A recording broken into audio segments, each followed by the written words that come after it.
Dacă faci asta în fața ta, înseamnă că nu am mai făcut sex de ceva vreme.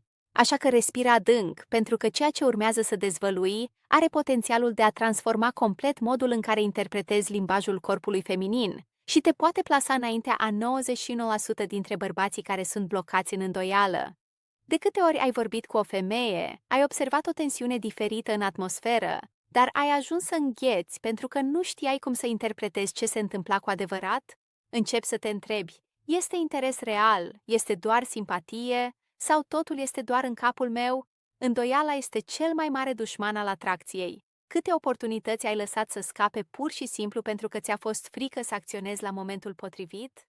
Adevărul este că corpul dezvăluie ceea ce ascunde gura, iar acea frustrare de a merge acasă singură, știind că ar fi putut fi diferit, este ceva ce nu mai trebuie să experimentezi. Acum înțelege baza psihologică din spatele acestui lucru.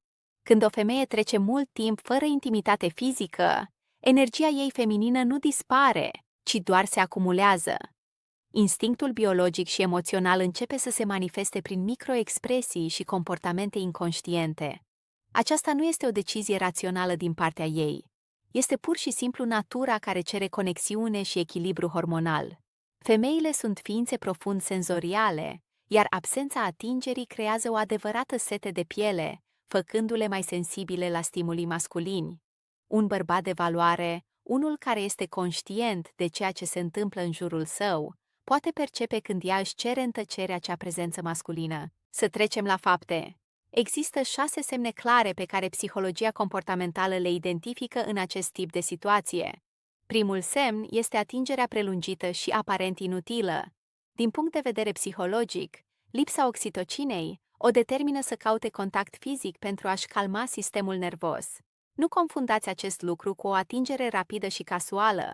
Vorbesc despre acel moment în care ea îți atinge brațul sau umărul, în timp ce râde și își lasă mâna acolo timp de 3 sau 4 secunde, mai mult decât ar fi socialmente obișnuit. Ea invadează zona tactilă pentru că are nevoie să simtă căldura umană. Bărbatul obișnuit se retrage sau devine nervos. Bărbatul de valoare menține contactul vizual și înțelege invitația implicită.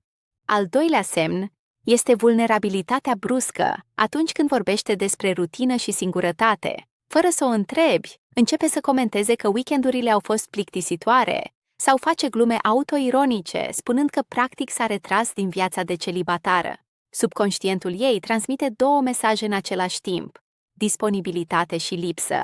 E ca și cum ți-ar prezenta un raport despre statutul ei actual pentru a vedea dacă aplici pentru job. Este un test de calificare deghizat într-o sesiune de descărcare. Fii atent acum, pentru că al treilea semn este exact locul în care majoritatea bărbaților se confundă complet și ajung în zona prietenilor din cauza lipsei de percepție. Al treilea semn este focalizarea vizuală triunghiulară cu fixare pe gură. În timp ce vorbești, observă-i privirea. Dacă ochii ei se desprind de ochii tăi, coboară la gură și apoi revin la ochii tăi în mod repetat, creierul ei simulează într-un fel actul sărutului.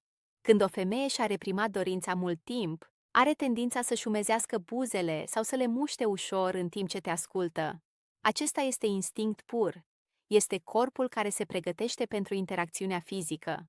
Dacă îți dai seama de puterea acestei lecturi și vrei să devii un bărbat valoros care înțelege dinamica socială, lasă-ți like-ul și abonează-te acum la canal. Aceasta arată că ești dedicat propriei dezvoltări și nu mai accepți să trăiești doar ca spectator al propriei vieți.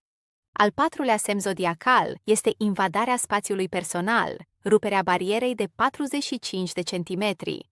Fiecare ființă umană are un fel de bulă protectoare invizibilă în jurul ei. Când o femeie tânjește după intimitate, ea sparge intenționat această barieră. Se așează mai aproape decât este necesar sau își apleacă trunchiul spre tine. La o masă, de exemplu, vrea să te miroasă, să-ți simtă temperatura, bioelectricitatea. Dacă intră în spațiul tău și nu te retragi, transmiți încredere și dominație.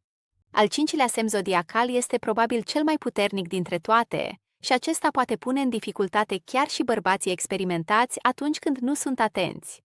Implică expunerea zonelor vulnerabile ale corpului, în special a gâtului și a încheieturilor mâinilor. În psihologia evoluționistă, Arătarea gâtului în timp ce îți dai părul într-o parte este un semn clasic de supunere și încredere sexuală. Dacă face asta în timp ce menține un contact vizual intens, cere inconștient să fie dominată de energia ta masculină. Cu alte cuvinte, vrea să preiei controlul asupra situației. Hipersensibilitate la atingerea ta. Dacă o atingi întâmplător, poate ghidând-o ușor de spate sau atingându-i cotul, și ea reacționează cu o tresărire pozitivă, un fior vizibil sau chiar un oftat aproape imperceptibil. Acest lucru dezvăluie că pielea ei este într-o stare de alertă maximă. Este ca și cum ai aprinde un chibrit într-un mediu saturat de gaze. Răspunsul este imediat, deoarece corpul ei este extrem de receptiv la acest stimul. Recapitulare. Atingere prelungită, comentarii despre singurătate, concentrare vizuală asupra gurii, invadarea spațiului personal, expunerea gâtului și hipersensibilitate la atingere. Dacă identifici 3 sau mai multe dintre aceste semne în același timp, îndoiala practic dispare. Dar iată ultima observație care îi diferențiază cu adevărat pe băieți de bărbați. Recunoașterea semnelor nu îți dă dreptul să fii invazivă. De fapt, îți dă responsabilitatea de a conduce. O femeie care a fost fără sex pentru o lungă perioadă de timp nu caută doar actul în sine. Ea caută siguranța unui bărbat care știe exact ce face.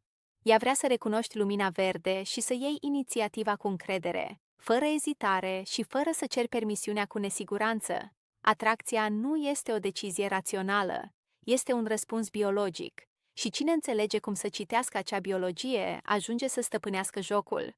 Toate acestea fac parte din seria Nina Unfiltered. Iar al 6-lea semn este entuziasmul.